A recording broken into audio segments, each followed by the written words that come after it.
Kembali lagi di Prime Time News, pemirsa, masih bersama saya Direktur Eksekutif Indobarometer M. Kodari. Mas Kodari, kita lanjutkan lagi. Tadi Anda menyebut kriterianya kalau bisa yang warnanya hijau dan juga muda. Betul. Ada 4M setidaknya yang beredar. Muhammad Yusuf Kalla, Mahfud MD, kemudian M. Zainul Majid atau TGB, dan satu lagi M-nya Muhaimin Iskandar. Kira-kira mana nih yang paling berpeluang? Kalau saya 4M itu pertama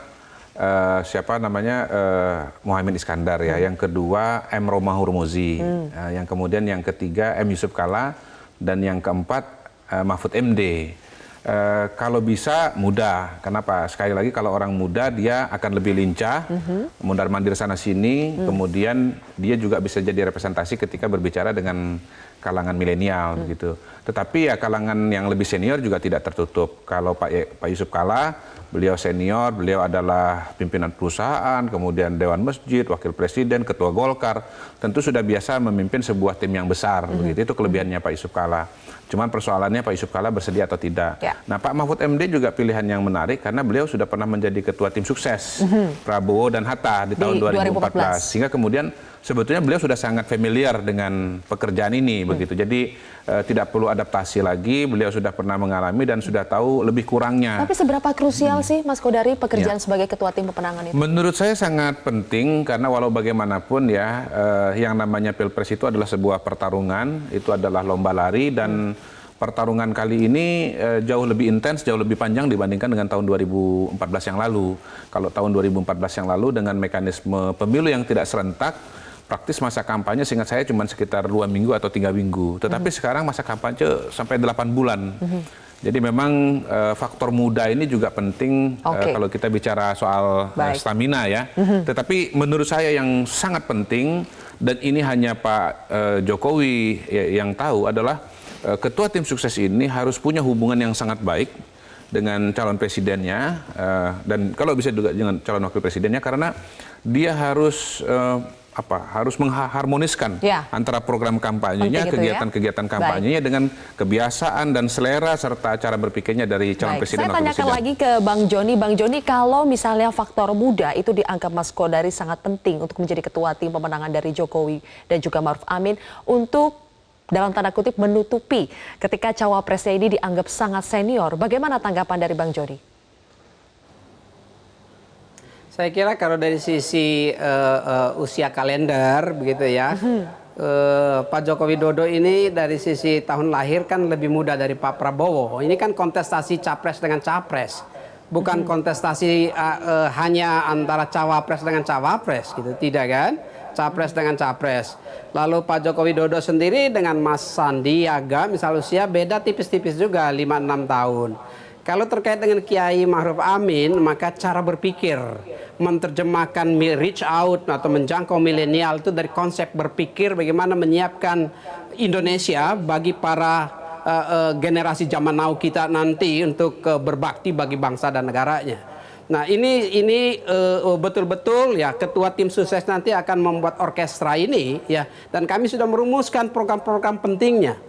Ada 9 program prioritas, di dalamnya 45 bidang yang terdiri dari 15 bidang politik, hukum, politik, pertahanan, keamanan, ketertiban ya, dan luar negeri, politik luar negeri kita ada 21 program yang terkait dengan perekonomian, termasuk di dalamnya perekonomian umat, di dalamnya umat dan semua agama, dan 9 program terkait dengan kebudayaan dan sumber daya manusia atau revolusi mental lanjutan. Nah, ini yang nanti akan diorkestra. Program-program inilah yang akan diisi untuk kepentingan milenial group kita. Nah, atau Bang Joni, tapi kalau berbicara soal sosok Indonesia, parpol atau non parpol, mana ini yang lebih baik untuk menjadi ketua tim pemenangan? Dari dua-duanya oke. Ingat, ini adalah tim kampanye nasional pasangan calon ya. Jadi tentu bukan partai dan non partai, tapi kepentingan pasangan calon. Yang kedua, pimpinan atau ketua tim itu tentu seorang yang punya kemampuan leadership dan manajerial yang luar biasa, yang akan menggunakan semua kemampuannya untuk mengatur ya, span of control, program dan sebagainya, mengorganisasikan keseluruhan, tidak saja di tingkat nasional, tapi juga di tingkat daerah, provinsi, kabupaten, bahkan sampai ke tingkat untuk pemilih atau konstituen. Organisasi besar ini ini tidak bisa dilaksanakan hanya karena kemampuan fisik, tapi juga pengalaman, leadership style, management style, pemahaman akan manajerial yang komprehensif. Betul, inilah tokoh yang akan menjadi ketua tim. Karena betul Mas Kodari tadi, ini satu kontestasi yang baru pertama kita lakukan serentak antara Pilpres dan Pileg, ya. Dan ini organisasi atau demokrasi yang besar, nomor ketiga terbesar di Indonesia. Tentu kita akan mengatur dengan baik agar cita-cita Pak Joko Widodo dan Kiai, pemilu kita adalah pemilu yang menggembirakan, pemilu yang berkualitas, pemilu yang menghasilkan pemimpin-pemimpin yang dicintai rakyatnya, yang menjadi role model bangsa dan negara. Yang saat ini kami percaya dan yakin, ya, pasangan Pak Joko Widodo dan Kiai Maruf Amin itu adalah kita banget, untuk Indonesia banget dan kita banget. Oke, terima kasih Bang Joni G. Plate, Sekjen Partai Nasdem telah bergabung bersama kami di Prime Time News. Mas Kodari, terakhir apa PR yang Anda lihat dari ketua tim pemenangan ini untuk bisa memenangkan Jokowi dan Kiai Haji Maruf Amin? Ya, pertama tentu berangkat dari visi dan misi ya. Jadi bagaimana bisa membuat visi misi yang sesuai dan relevan dengan situasi dan kondisi sekarang. Dan kalau kita bicara perjalanan pemerintahan Pak Jokowi 4 tahun, banyak tantangan di soal ekonomi. Ya. Kalau soal pendidikan, soal kesehatan, infrastruktur, relatif sudah terjawab begitu. Karena kebetulan juga memang hasil-hasil survei menunjukkan bahwa persoalan ekonomi adalah persoalan yang paling menjadi concern masyarakat. Soal sembako mahal, soal pengangguran, soal kemiskinan, dan yang lain-lain. Jadi menurut saya bagaimana tim sukses ini bisa menjawab pertanyaan-pertanyaan itu dan bisa dipahami dan bisa diterima oleh masyarakat dengan baik. Itu yang pertama. Yang kedua, bagaimana kemudian bisa mengantisipasi masalah-masalah kampanye yang sekarang yang berbeda dengan 2014. Jadi menurut saya 2014 dengan 2019 pasti ada perbedaannya, dan bagaimana metode kampanye, cara kampanye, strategi kampanye itu lebih relevan dengan situasi dan kondisi sekarang. Jadi dia harus punya perspektif politik dan perspektif lapangan yang sangat baik.